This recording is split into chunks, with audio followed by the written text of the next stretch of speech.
everyone, and welcome to our MSME Masterclass. Today's session focuses on a challenge that quietly determines whether infrastructure projects move efficiently or spiral into delays and cost overruns, managing material movement across multiple construction sites. In large projects, materials are rarely unavailable in absolute terms. The real problem is that they are often in the wrong place at the wrong time or moving through poorly coordinated systems. As projects become larger and more geographically distributed, execution increasingly depends on logistics discipline, inventory visibility, and coordination across sites. To unpack this, we are joined by Mr. Satish Sangameswaran, Managing Director at DAA Consulting Private Limited, who brings more than 3 decades of experience across infrastructure projects, supply chain coordination, project costing, and industrial operations. His work spans sectors across in cement infrastructure, logistics, railroad movements, and PPP projects with extensive involvement in managing material movement and coordination across large project ecosystems.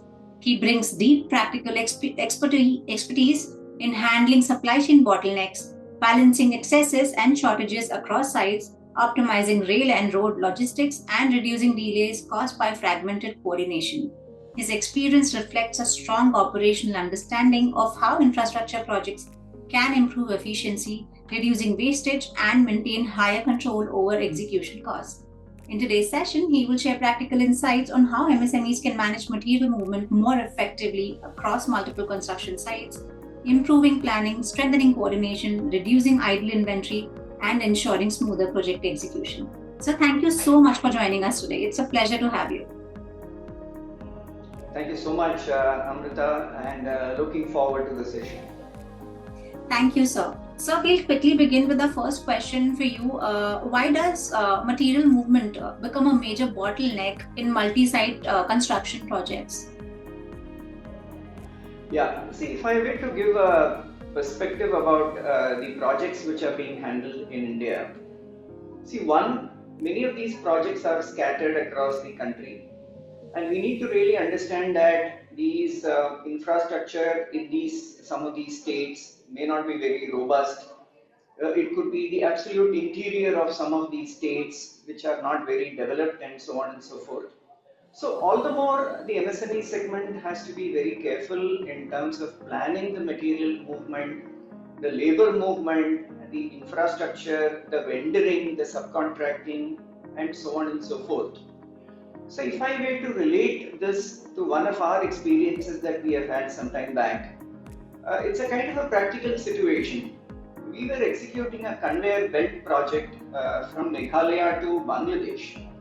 So these are interiors, and why we are talking about this kind of conveyor belt project is because there is a cement plant in Bangladesh, while the limestone deposits are in Meghalaya. So we are talking about two countries. So the mandate given to us was kind of put a conveyor belt of 17 kilometers, 7 kilometers on the India side and 10 kilometers on the Bangladesh side. So the moment it is two states, we face a problem. So here we are talking about a part of India and a part of Bangladesh. So the problem that we faced was in Meghalaya. First of all, it is a high rainfall area. Second, it is windy. And when we talk about the last mile movement of material within these 17 kilometers, I mean, I'm talking about a whole lot of material, but let us take cement and steel to start with. We need to be very careful, all the more because the terrain is very, very unique in this belt. It's partly hilly, there is a river, then there is marshy land, again there is a hill, again there is some kind of a river. So we were grappling with how to move material in this kind of terrain. A lot of ideas came, we kind of lower these materials through a helicopter and things like that. One, it is not very cost effective.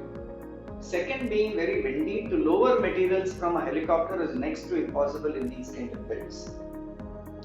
So when we were grappling with this kind of a situation, a young engineer came up with a brilliant idea that all this will not work and I need to come up with a very different idea. So when he came up with a very different idea, believe me, we were all laughing at him because he said the only way to move material here is through using donkeys. And everybody was kind of surprised at the statement of this young engineer. But the question we asked him was, now how do we get donkeys? How many donkeys do we get? How do we train these donkeys? Now how do we execute the project? But this person had an answer to every question. He assessed the weight of the donkey's capability to handle at a particular point of time, the consignment that it can carry on its shoulder. And then he estimated the number of donkeys required, the training, the sourcing of donkeys, etc. And believe me, I have a video of this. The project was executed in an amazing way where other aspects of technology, logistics failed, and we had to go back using our common sense, and we executed the project. Because again, keeping in mind this is Meghalaya and the other side is Bangladesh, very very windy area, high rainfall area. That is how we have to manage. So it's all a question of using one's common sense to handle some of these matters. It could be engineering on one side, but finally, I think it's all about common sense. I hope that answers your question. It does, sir. And thank you for the example. It really helps. So my next question to you is, where do MSMEs typically, lose visibility across material movement and inventory? Yeah. See, very often I find MSMEs, they do not invest adequately in terms of people and in terms of systems and processes, etc. Very often we see people managing with some Excel spreadsheets and some manual controls and all that. But what is really important is a very sound, robust system for inverting the material, issues for consumption. Not only issues for consumption, there could be partly billable issues, partly non-billable issues. For example, if I issue cement and steel for the purpose of constructing a warehouse in my site, which is going to be temporary, it's going to be demolished, or a site office, these are going to be demolished at the end of it. So this is not technically billable. So we need to have very robust systems to ensure that what is billable, what is not billable. Am I inverting the material correctly, or am I issuing it straight away into consumption without recording the receipt of it? Is it coming from the vendor? Is it coming from some other job site? I need to be very careful in terms of recording all this, and that's possibly one area where I've seen the MSMEs lose out in terms of the material control. Got it. So moving on, how do you think excess inventory at one site and shortages at another happen simultaneously? Yeah, see, typically when we are talking about multiple sites across the country, very often we have a situation whereby I have an excess in one site and a shortfall in some other site. This is possible either because the consumption pattern is a little different as compared to what I planned in a particular state, or a particular vendor was to deliver the material, he could not deliver on time, or he delivered on time but it was a rejected material. So there could be a combination of reasons why these situations happen. So while I've been in the industry and of course part of my consulting, we evaluate the material consumption pattern, because these consumption patterns could vary depending on whether it is a metro project, or whether it is a pure civil structure, or whether it is some kind of a telecommunication project or an electrical project. The typical material requirement, the consumption, usage can vary across say 2 years, because many of these projects run into 1.5 years, 2 years and 2.5 years. So very often we see some shortage, some excess in some of these sites. And though we don't prefer to move material from one site to another site, because typically the project managers are very possessive, they don't want to do it. And ultimately we also feel that every site has to be self-reliant. But however, when situations demand, when there is a failure by a vendor or a subcontractor, we do move materials. Because ultimately when we move materials, it results in an additional cost, some kind of a logistics planning. One side feeling that if I need material now, what do I do? Because we are talking about sites which are remote. Many of these vendors might find it difficult to reach. And for a smaller quantity, if at all I request a vendor to reach a material to a particular site, it's going to be more expensive in terms of freight for a smaller quantity. So we manage in particular, when we have say multiple sites in a particular state, one way is we kind of set up a mini warehouse common for a state, assuming at least I have about 8 to 10 sites going on in a particular state, I create a kind of a mini warehousing hub so that it becomes kind of manageable in terms of handling shortages and surplus across multiple sites. Understood. So, what are the biggest planning mistakes that you think contractors make while allocating materials across projects? Yeah, see, one is assuming we are in the business for a reasonably long period, the consumption pattern over the 2.5 period varies so much that we initially spend about 3 to 6 months in terms of the mobilization. It could be mobilization of equipment, mobilization of labor, material, etc. And by and large, we know the consumption pattern over a period of 2.5 years of the project life. So what we do is we go by our past experience. We kind of document every project that we have handled in the past. Sometimes we also try to benchmark with what is happening in the industry. Particularly, we learn from the larger companies. We also learn from companies from their mistakes. And we also see where is the material required. For example, if it is a road project, we are talking about material requirement in some of these congested roads which are already congested, but with a flyover say coming up, it becomes very difficult to move these materials. We also see projects which are built on the sea, the coastal projects, etc., the civil projects. There the material movement has to be planned even better. So every project we need to study, benchmark it with the industry, and go by our own past experience in terms of what is my planned material requirement, what is the planned inward supplies, etc., and try to align the two in such a way that there is no excess material or there is no shortage. I mean, ultimately, we all believe in the JIT methodology. But we need to really action it and kind of keep reviewing every 15 days. Is it working well? Are there gaps? Is my project moving as per schedule? Is it lagging behind? Or is it kind of on a faster growth, in terms of the movement? So we need to really look at every project, the type of project, the location, the topography, the terrain, etc., and then decide on a course correction. That's what we have been kind of advising our companies. Yeah, right. Talking about forecasting material demand, tell us how can MSMEs do that more accurately across multiple sites? So what we do is typically when we have about say 200 sites across the country, as an example, we have two strategies in terms of procurement. One could be for certain material, I have a centralized procurement strategy, and for some material requirement, I may have a completely decentralized procurement strategy. For bulk items, maybe I prefer a centralized mechanism for procurement, while for certain other items, I may decentralize it to the project manager at a particular site. This is one way of getting the best of discounts, lead time minimization and whatnot from a vendor. At the same time, I need to kind of empower my job site in terms of their local procurement of goods and services. See, we are also talking about services here. There can't be delays even in terms of services or even subcontracting, or for example, any fabrication which is being done at site.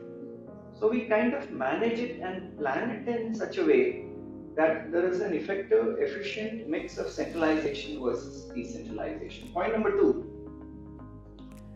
for the SME companies which are in the early stage, the early growth stage, we generally recommend for them that preferably they could go for a pure labor contract than going for a labor cum material contract.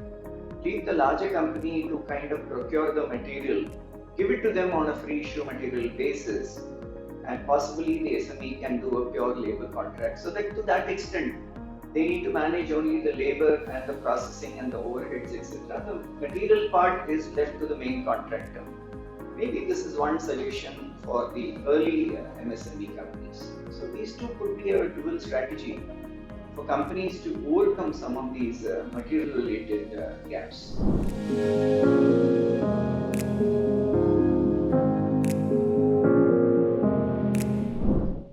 Got it. So when we talk talk about logistics, what role do you think logistic coordination plays in, preventing project delays?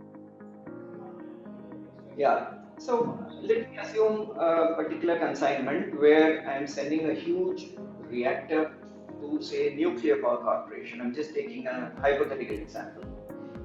And typically, you would have seen on the roads, these are those huge trucks that carry these ODC cargo, as we call it, over dimensional cargo, with some 56 wheels and whatnot. And obviously, when my unit is somewhere in the heart of the city, the movement during daytime is kind of restricted. It has to be a night movement till it reaches a particular port. So what I do is I need to plan the movement of this ODC cargo at night. Again, it can't happen overnight. It has to again stop at a couple of places for maybe 3 days before it reaches a particular port or a nearest port. All the more when it comes to the ODC cargo, our planning has to be very, very different because these are all larger equipments, critical equipments, etc. So for every type of cargo, we need to have a clear logistics in place. It could even mean, for example, if I am constructing a flyover, say, or a Konkan railway, for example. Now, gone are those days where we used to have kind of prefabrication at the site. Today, the technology has improved in such a way that we get prefabricated material from a nearby site which is relatively empty and then just load it onto these flyovers. But this is a last mile connectivity, but we need to plan it in such a way that again, typically these are done at night. These can't be done during daytime. These are again done at night. So we need to really plan the activities during daytime and the activities at night, and we need to really ensure that there is a proper safety mechanism in place and minimum of people movement at night. So that is the way we typically plan activities for morning and night. Okay. So choosing between, transportation for construction materials, tell our attendees how should MSMEs decide between rail and road transport for construction materials? Okay, now let me give you an example of movement of cement, which is ultimately part of the infra industry broadly. Again, cement industries, the manufacturing facilities are placed close to the source of raw materials, and typically you'll have a rail movement followed by a road movement, and even initially there could be a road movement followed by rail followed by road till it reaches a particular stage of my customer, say a distributor, for example. Now, assuming that my manufacturing facility itself is in a remote place, I may not have a nearest railhead, so I need to understand the entire geography of that particular state, the topography, etc. And then I need to plan my labor movement in terms of loading, unloading, availability of truck driver, the rail head, availability of wagons, availability of the free movement with the railways, because partly it's government owned.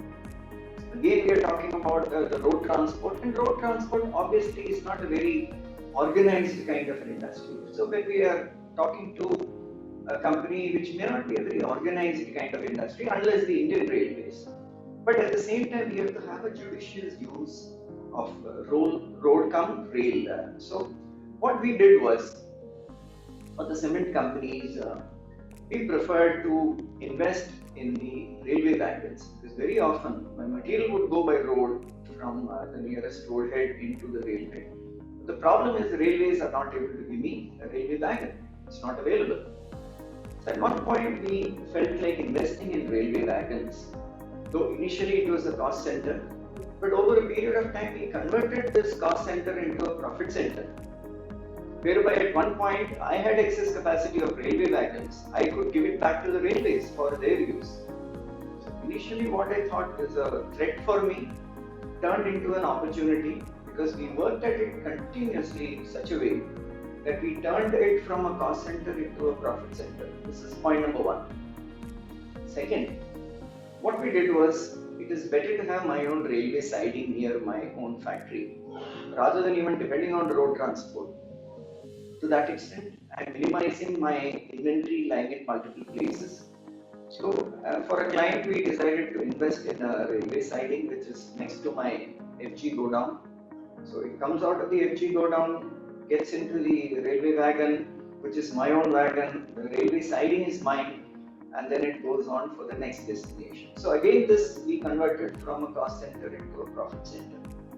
So based on these couple of examples, possibly we need to look at the ODC cargo and the combination of railroad movement in such a way that finally there is some cost advantage in it for me. But however, I need to be ready to invest money into some of these initiatives, which will give me a return in the longer period. Right, right. Moving on, sir, help us understand what are the hidden costs created by poor material movement and planning? See, there are some costs which are very apparent and some costs which are kind of hidden below the carpet. You will never even know till you complete the project that kind of you're losing money. One is there is a clear delay, and say assuming the project has to be handed over in 2 years, suppose there is a delay of 6 months. To that extent, the client could impose LD, as we call it, liquidated damages. These are very, very apparent. Now, when you look at certain other losses where either I am waiting for men or material, see, typically if I do a job at home, my interiors job, renovation for my house, for example, I have a situation whereby I have material but the men are not there. It could be vice versa situation also.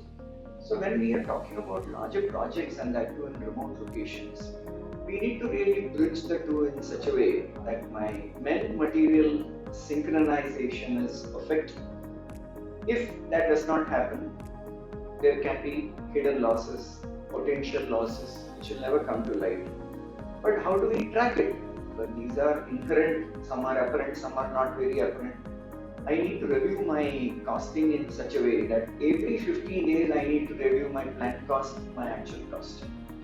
So we have set up very robust costing systems for a lot of companies. That makes it very efficient for them to understand, first of all, are they losing money somewhere, monitor it and then take corrective action. Okay. And yeah. One more thing, efficiency in procurement is again very, very important. Who's the vendor? What is the antecedents of the vendor? What is my experience with the vendor? What is his average lead time? What is my percentage of rejection? All this has to be factored because we get into something called the rating of a vendor. Like when we travel by an Uber, for example, there is a rating mechanism. So we also rate vendors in such a way that I only deal with some of these preferred vendors. Otherwise, some of these vendors or even subcontractors, without your knowledge, can really result in some issues which can slowly erode your bottom line. So these have been a few of my experiences to answer your question. Got it, got it. So how do you think transportation delays, can affect labor productivity and project timelines? See, if there is a mismatch between material and labor, what we have seen is very often in some of these remote locations, the labor is always waiting for material and vice versa. It's a kind of an add-on to your earlier question. So I need to have my material planning and my labor planning in such a way that there is a perfect sync between the two. Second, there has to be complete discipline in terms of my record keeping. Some of the sites I see, the material comes in and because there is an urgency, it is issued for consumption straight away. So I need to have that discipline also in maintaining my records in such a way that there is a proper inwarding, because we are talking about multiple materials, 500 plus types of materials in a particular job site. And unless I follow that kind of a discipline, be it any ERP system, unless the discipline is maintained by the project management team, I think it's going to result in disaster. So that's a way to kind of automate this and follow a discipline while managing a job site. See, when we are talking about very, very large sites, you take any airport, for example, say the Delhi airport or the Mumbai airport, these have been very large airports. So how do people handle this? It's not one contractor who's working, there are multiple subcontractors, there are multiple vendors working. So the roles and responsibilities have to be very, very clear, and the timelines have to be adhered by everybody. And if there is a delay, we need to kind of escalate it to the right person, saying there is a delay, so that the planning becomes easy overall in the context of the project. Right, right. So tell us, what systems do you think are most effective, for tracking materials across different project locations? Systems could vary depending on the type of company. Very large companies obviously will have the best of ERPs, but that doesn't mean that the smaller MSMEs, cannot have access to any of these ERPs. There are much smaller ERPs which are available, which are very, very robust for a project company as compared to a manufacturing company. It's a question of doing the right configurations, getting it right in the India context, because we are grappling with situations relating to poor infrastructure, delays, and so on and so forth. So there are multiple ERPs which are available in the market, very specific. See, for example, today you get ERPs required only for the billing in a particular restaurant. That's one kind of an industry. So similarly, for our kind of an industry where the MSMEs are working in projects, there are specific ERPs which are available. We need to really understand, identify, preferably buy some of those Indian ERPs which kind of cater to these Indian requirements a little more.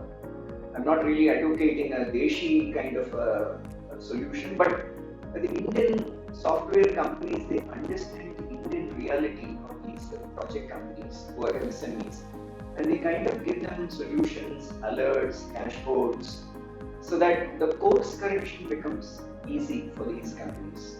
So really, we don't want them to invest very heavily in those ERPs.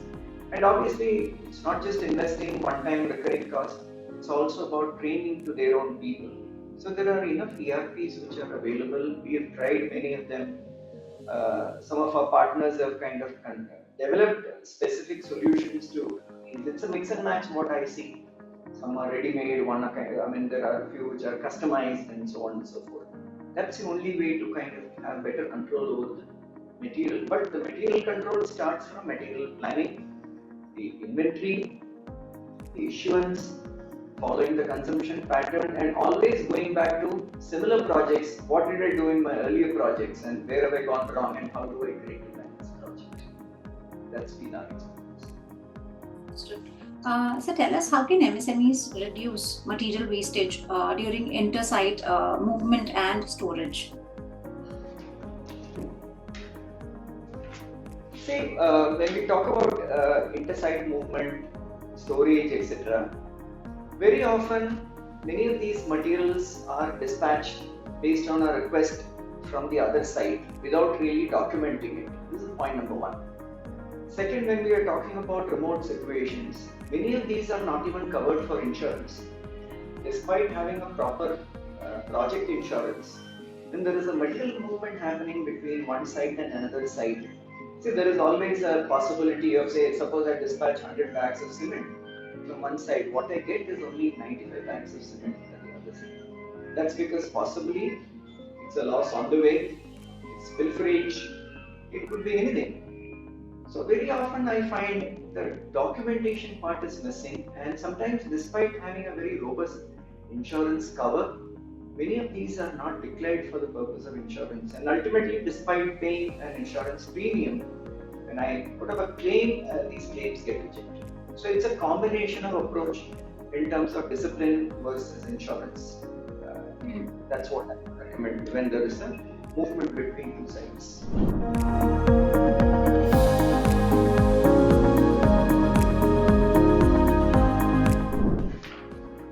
According to you, tell our attendees what coordination gaps usually, emerge between procurement teams, site teams, and transportation partners.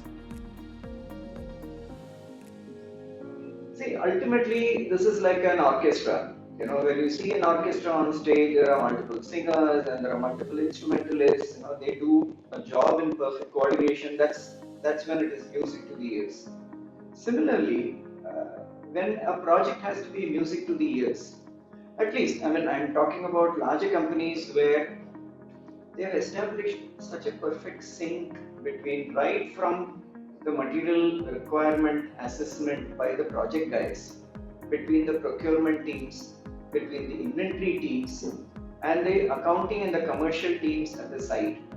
There has to be a perfect sync between everybody, including the vendor. So obviously, I don't want to try out a one-time vendor or a one-time subcontractor.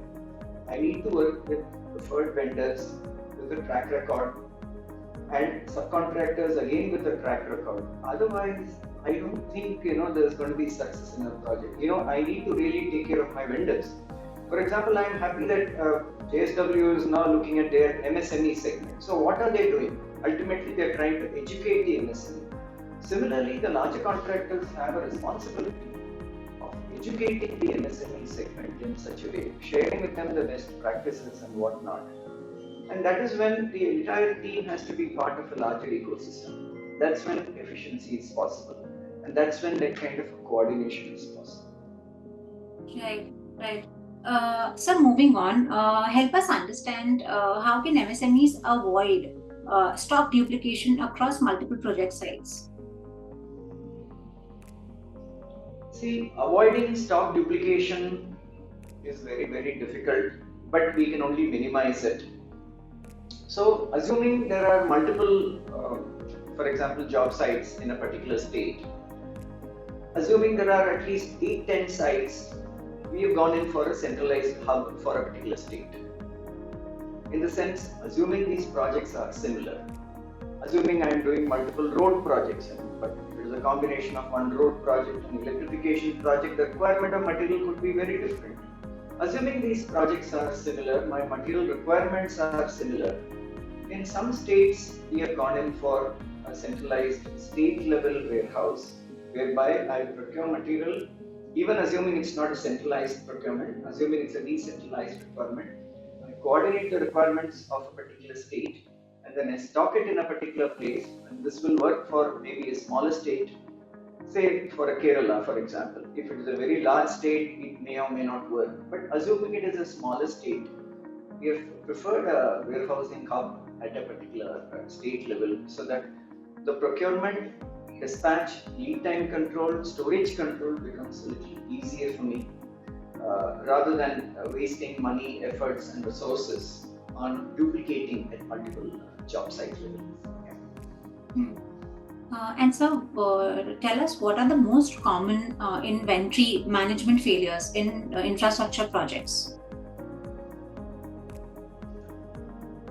See, if you don't track some of these shortages, excess material in multiple job sites, very often these shortages result in very, very tangible kind of delays in project completion. So, the faults which are typically committed by the SMEs, particularly the MSMEs at the growth phase, these results they come to know much later. So what we do is tracking these projects at every stage is a must. Otherwise, one sudden day you'll realize that you're going towards an LD kind of a situation. So what we suggest is a complete periodic course correction, maybe a change of vendor. There is a bottleneck at a particular subcontractor. Do I need to change the subcontractor? There is a need for debottlenecking at every stage. At least when we work with the larger companies, they have for example, for one material, I have 3 vendors. For one subcontracting activity, I have 3 subcontractors. It's possible. Say, for example, in today's situation in Mumbai, many of the people are not in Mumbai. They've gone back to their native places, being the vacation time. So suddenly there is a shortage of labor in the construction sites, which is practical today. So you need to really anticipate many of these situations, that suddenly there will be a demand for a large project happening somewhere and many of the laborers possibly would want to go there. Or with some of the states which are developing themselves, many of these labor, they don't want to work in other states because their states are doing better in the last few years. Or during the vacation time, many of them, they want to go to their native place. Or there is a crisis situation. The crisis situation could be like, for example, what we are seeing today is a kind of a crisis situation where there is an oil price increase, there is a shortage, and we have seen the delays in the global movements of material, and many of them have an impact on our projects. So what we really need to do is anticipate to the extent that we can. Of course, nobody can anticipate a COVID situation, for example, or nobody can anticipate a war situation. You have limited control. But to the extent of facing, say, a labor shortage during the month of April or May, these are aspects that one need to factor and keep a backup. Like we have a stepney for our car, we need to have a backup for everything. I mean, you have a solution, you have a backup plan, you have a plan B, you have a plan C. This is something that we have institutionalized, having worked for the industry, for our clients, etc. We have virtually institutionalized a plan B, plan C concept, when things go wrong. Understood. How should contractors manage emergency material requirements without disrupting the schedules? This is actually a kind of an extension to the previous question. So, emergency situation can come, as I said earlier. Suddenly, there is a change in design. This can happen in some cases. There is a change in scope. Typically, when we get a contract, the design is given, the scope is given. It happens even in our residences. For example, when we give a contract, we want a change of design or a change of scope. So this happens way more in the larger projects. So when we have a change of design or a change of scope, we need to really rework the entire material plan in such a way that I need to change my material requirement, I need to change my labor requirement, I need to change my costing, I need to look at the availability of material at what point of time. I need to really rework on all this to suit an emergency kind of a situation. Emergencies can be caused by a sudden situation in a project site. For example, there is an accident at the project site. Despite following safety norms, there is an accident. Now, how do you respond to that? Because multiple regulatory authorities will come knocking at your door. But the work has to still go on. I just cannot say that because there is an accident, which is an emergency, my work gets held up. So again, go by the previous answer to the previous question. We need to have plan B, plan C for every contingency, every failure of material from a vendor, every rejection, every surprise from a subcontractor not able to provide the material in time or a labor. We need to have plan B, plan C. I think that's the only way, and we need to keep revisiting this once in 15 days. This is what has been done by the larger companies in India who are successful, and I'm sure our MSME is kind of geared to do that going forward. Yes. So moving to more towards the tech and the digital aspect of it, tell us what role do you think digital tools play in improving logistics visibility and planning?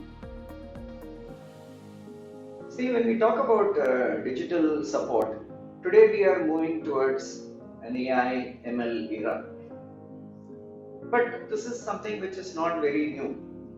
For example, if you look at a standard established ERP, many of these ERPs had inbuilt AI tools built into it. We may not have called it AI, but many of these were inbuilt. For example, if I look at a concept called a pick list, if I need to say manufacture a switchboard at a particular location, either I have my own material, or I need to source it from my warehouse, or I need to source it from another company, or I need to import it. My bill of material is very, very clear in terms of what all I need to make a switchboard, which could have, say, 400 components. I'm just taking an example. Now, how do I do it? There are ways and means of planning using technology. It could mean a pick list as a concept. So, if at all I need to pick a particular material which goes into my switchboard, what is the proximity between the place of manufacture and the place of my vendor? It has to be closer enough. It can't be very, very far off. Obviously, that's the reason many companies in the cement and other industries have set up manufacturing facilities, whether it is RMC, whether it is cement, clinker, etc., across the country. You can't have free movement across the country. So you need to have these kind of tech solutions to really enable you to plan, to to decide where I will draw the material from. Do I really draw it from my inventory, which is say from south to north, or do I get it from another company? It is better to vendor rather than getting it from your own unit. I mean, normally the mantra is captive, but in a given situation, it may not be captive. If the landed cost does not justify, I may possibly buy from another company somewhere in north if I'm manufacturing a switchboard somewhere in Delhi, for example. So there are multiple AI solutions which are available, which can be aligned and integrated with your ERPs. So when you have a robust ERP, coupled it with some AI solutions, you're able to plan better in terms of what could be your consumption pattern in the next, say, 1.5, 2 years, etc. See, today, if you get a medical report, from a hospital, they are able to, based on your parameters, they are able to project your lifestyle and other things for the next 10 years or 20 years. What could go wrong with you as a patient? So if AI helps patients in that kind of a situation, I'm sure some of these AI tools which are built very specific to the infra sector, if it can be implemented and integrated with a particular ERP, it gives you indicators as to where you're going wrong and where you need a course correction. So the technology solutions are far better today as compared to what it used to be in the past. It used to be based on gut feel. But today there are a lot of AI tools available which companies use in terms of improving efficiency and kind of course correcting and even anticipating where things can go wrong. Absolutely right. So how can MSMEs, optimize unloading, storage, and last mile, material handling at project sites? See, this last mile storage, again, if I go back to your very first question, what we handle as a last mile in Meghalaya to Bangladesh was a very classic example of how to use sometimes common sense beyond engineering to handle the last mile. But again, depending on the type of project. So for example, if I'm doing a Konkan railway, I'm talking about terrains which are kind of mountainous. Now, how do I handle the last mile logistics in these places? So what larger companies have done is they've gone in for kind of a technology upgradation. You can't do a precasting of civil structure at that point of time. Fabrication cannot be done at that point of time. It has to be done somewhere nearby. And obviously, either if it is a road project where there is a lot of traffic or there is a mountain where you can't really access. So the logistics will depend on the kind of the terrain that you have. But the last minute, the last mile transportation could vary depending on the project. Say for example, if it is a Konkan railway, one way is to get it outsourced through a precast fabricator for a civil structure. Or if it is a kind of a situation which I explained, the Meghalaya to Bangladesh, use some other form to kind of drop materials at that point of time. In fact, we have even used helicopters in certain other parts to ensure that the last mile is handled correctly. Where we are talking about mass of people, where the safety aspect could be very, very significant. So it depends on the type of project, the location of the project, the size of the project, which will really determine the last mile connectivity.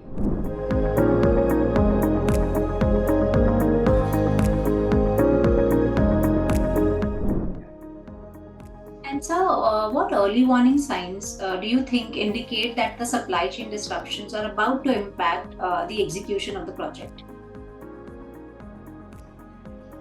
Yeah.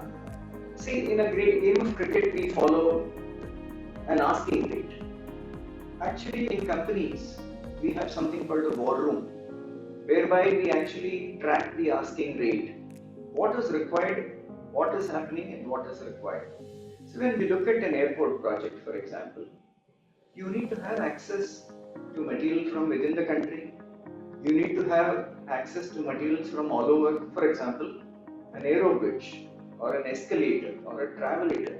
These are typically imported products which kind of come into India, and then, so which means you have to really plan the lead time And say given a situation where today is a war time, where movement is kind of being restricted. Some passages are available, some passages are not available, the freight cost has gone up, and ever so many things happen. Many of these situations have not been factored when I kind of put down a project cost.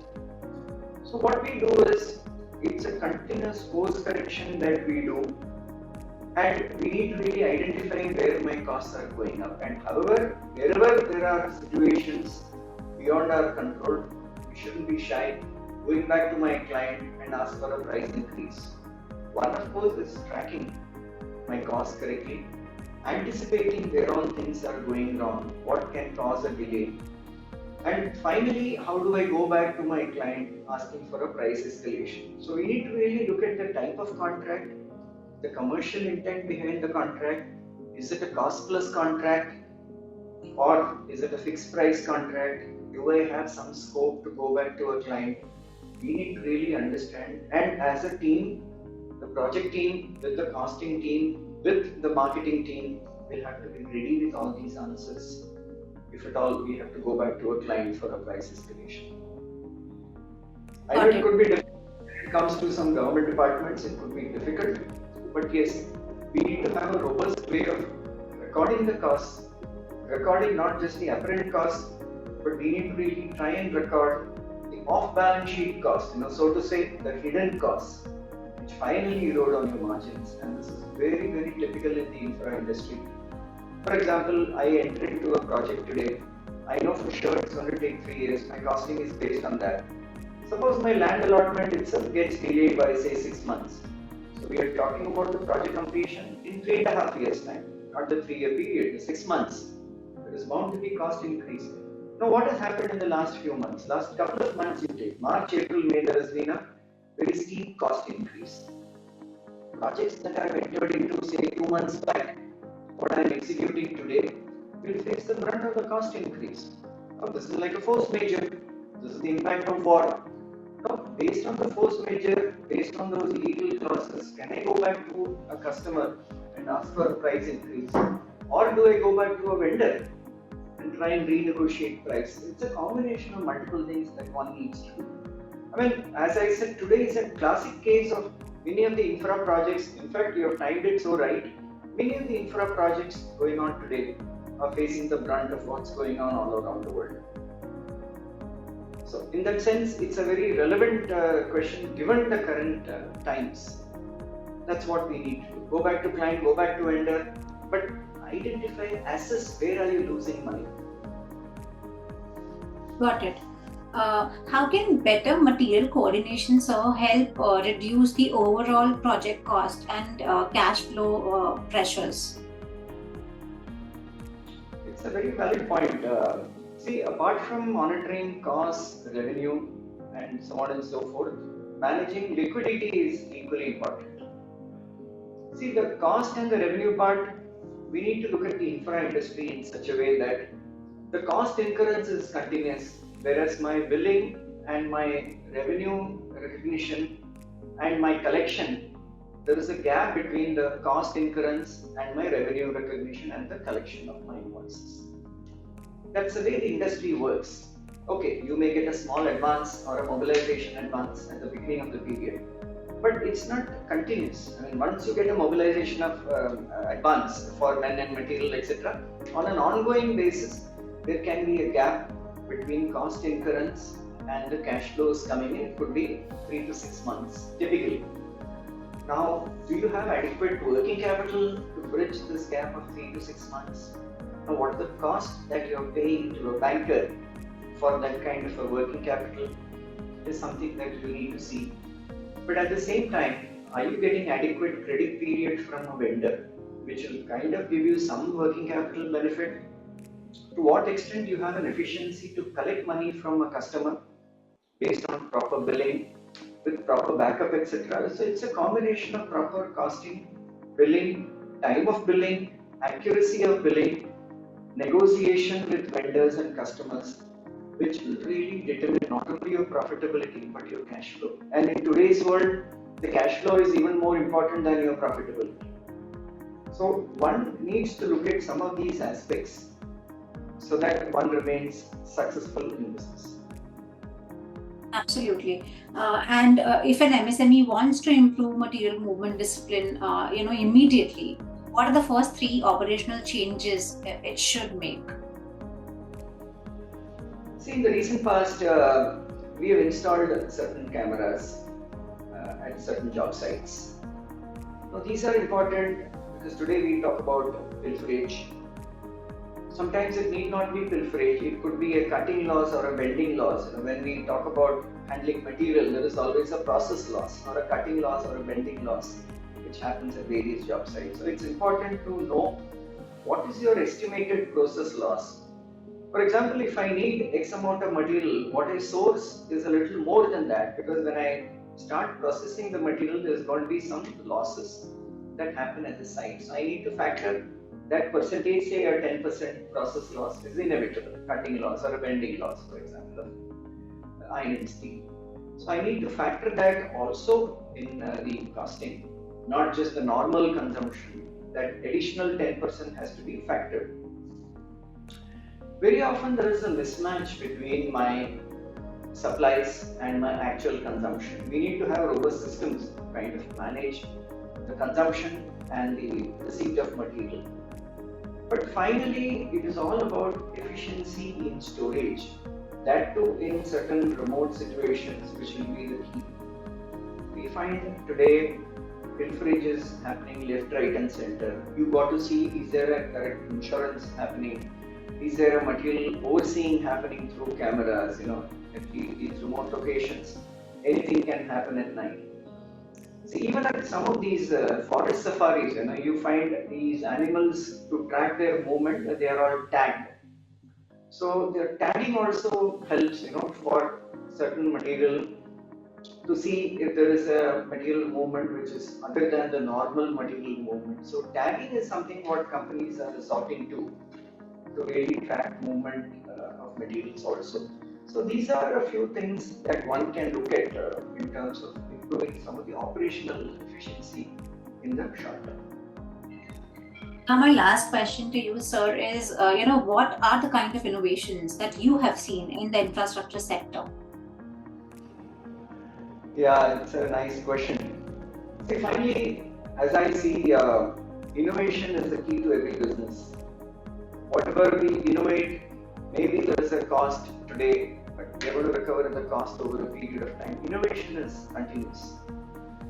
If I were to look at an oil company, one of the PSU oil companies, historically, maybe some of us have pipe gas, but some of the other people who are not so privileged may still be using these cylinders. But these cylinders, at least they've started with Delhi today. One particular PSU has come up with cylinders which can be replaced by people like you and me. These are lighter and these are like ATM centers where you go and withdraw money from an ATM. These are those kind of cylinders which are low in weight. They use a different material. You can bring it to those ATM centers, fill in the gas and take it home. Now, is it not innovation? Because one, they've used material which are lighter. You and I can carry it to a center. I mean, they started with Delhi as of now. It's a pilot. But I'm sure it's a matter of time they expand it across the country. The real advantage is the lead time is less. A kitchen will not go without a cylinder. And it becomes easy. Rather than calling up somebody, booking a cylinder, and in between we saw there was a lot of chaos, with regard to homes and restaurants, reeling under the pressure of non-availability of LPG. But today, the PSU companies are innovating by coming up with these kind of replaceable cylinders. So, one of the companies where we worked for, they evaluated the ODC consignment was always a challenge. How do I move material? I waste 3 days, and even at the end of it, my vessel, has to be there. After that, there is a lot of documentation to move these ODCs onto a vessel. Some companies have decided to move away from Mumbai to certain other parts of the country, which is near the coastal area, where the movement of these ODC consignments straight out of the factory into these barges is again another form of innovation. So if these contracting companies coupled with some of these PSUs the examples are many. If they are resorting to some kind of an innovation to overcome some of these challenges, I think that is what we need to look at in every business, because finally innovation is the key. Absolutely, sir. Absolutely. With that, we've come to the end of today's session. So thank you so very much for joining us and for sharing your detailed insights along with so many examples with our MSMEs. I'm sure they're going to benefit from this. Thank you. Thank you very much to the team from JSW, thanking you in person, and thanking all the MSME members, and hopefully they also benefit through this conversation. Thank you so much once again. They definitely will, sir. Thank you once again. For people who are online, if you'd like to view the current episode, if you've missed any part of today's important episode on construction sites, managing material movement across these sites, please go on YouTube, type JSW One MSME, and you'll find all our episodes uploaded there. Thank you once again, sir. Bye-bye.